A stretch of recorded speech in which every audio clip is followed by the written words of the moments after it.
Hello and welcome to this new video.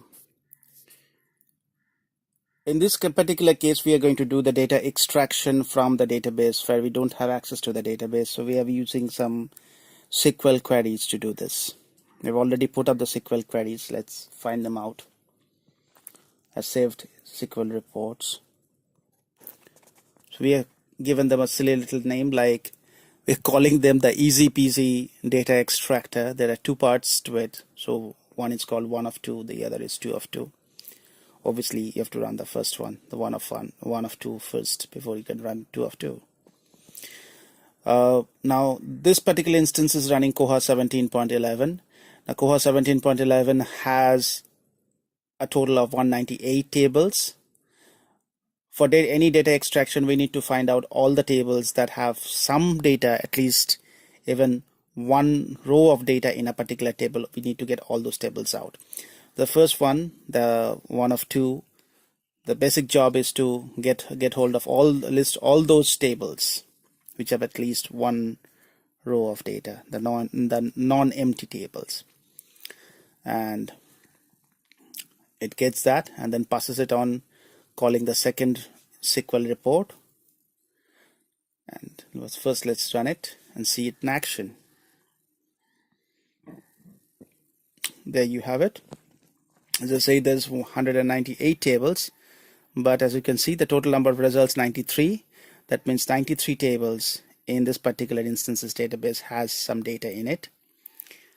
The rest, because maybe they're not using those modules, are not populated. This is the complete list of all tables in this instance that have at least a single row of data. So right up to zebra queue. So all this 93 tables there. Very simple. There is this easy generate SQL button. Just click it and that calls us second part of the 2 of 2.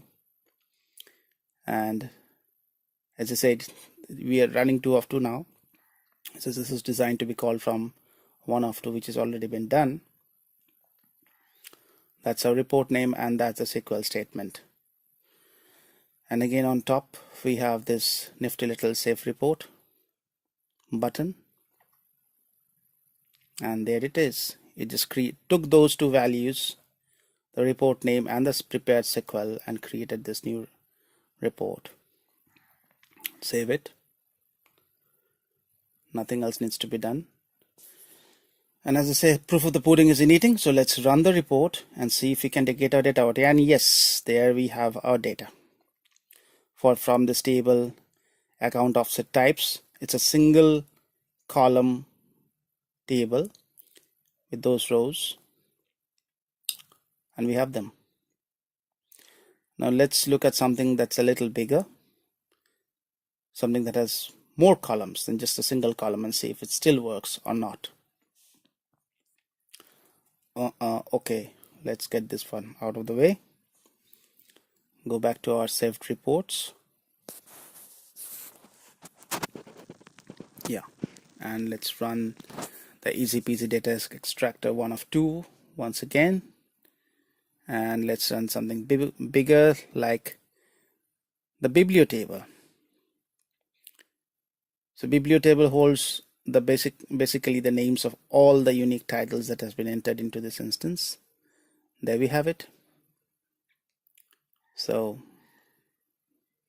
see, all those fields have been escaped properly using the built-in quote function of MySQL,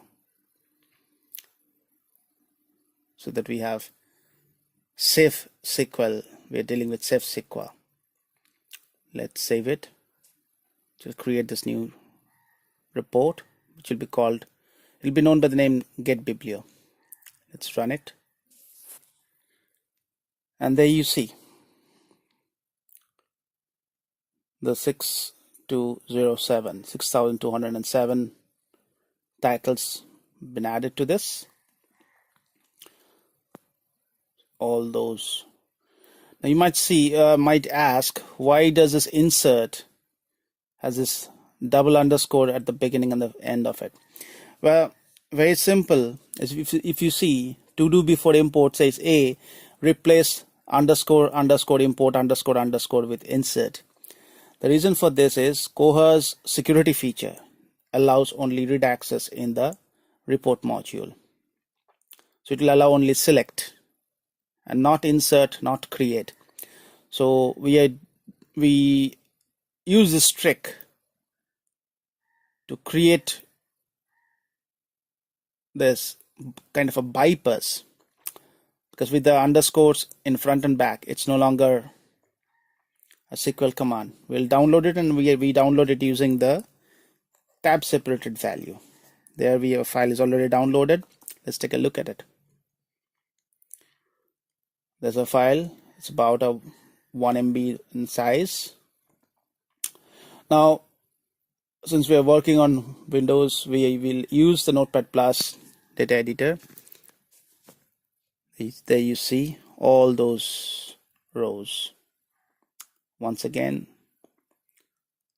yes, 6,207 rows all have been exported.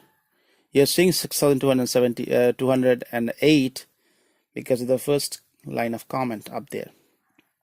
Now all we need to do to convert it into proper SQL is just do a find and replace. It's already been set up, so just let's remove them, replace them. See, again 6,207 occurrences were replaced, so exactly we replaced what we needed to do. Save it, and there is our import ready SQL file of the bibliotable. Now let's again go back and see how exactly is this.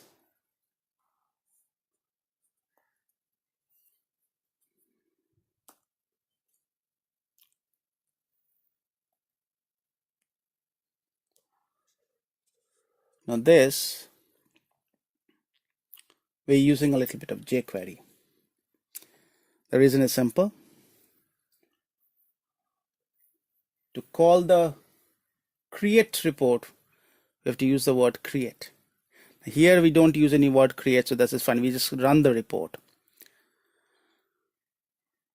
But once we click on it, then we have to create it. And again, create is a reserved keyword for Koha, so it will not allow us to use that. So create a new report to write that.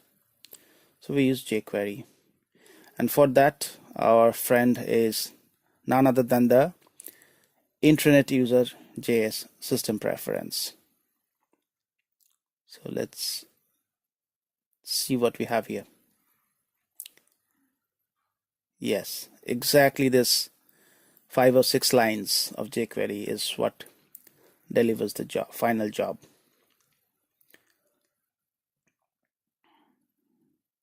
There you see it says if the page contains easy peasy data extractor 2 of 2, only then generate the button and have that with that functionality.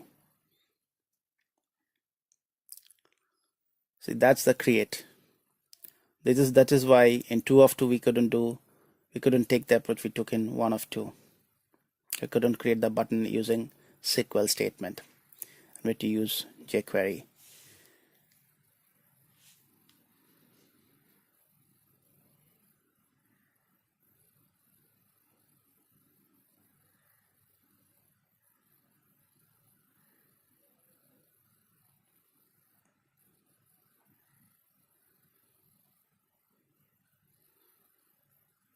So it just grabs that and the SQL statement and dumps it. Let's look at how it actually looks in HTML.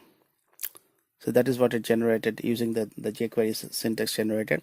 That in the gray box is your full URL, the URI. That's quite simply how it works. Now basically we just keep repeating this with all the tables. We just click the button. It's basically a matter of 5 clicks. Click, click, click, click, click, and we save it. Just refilter the report list, and there you see the first 2 is of course our data extractors, but after that these are all the tables, the 93 tables that have data in this database. So basically, run the to extractor SQL, generate the reports, save the output. That's it.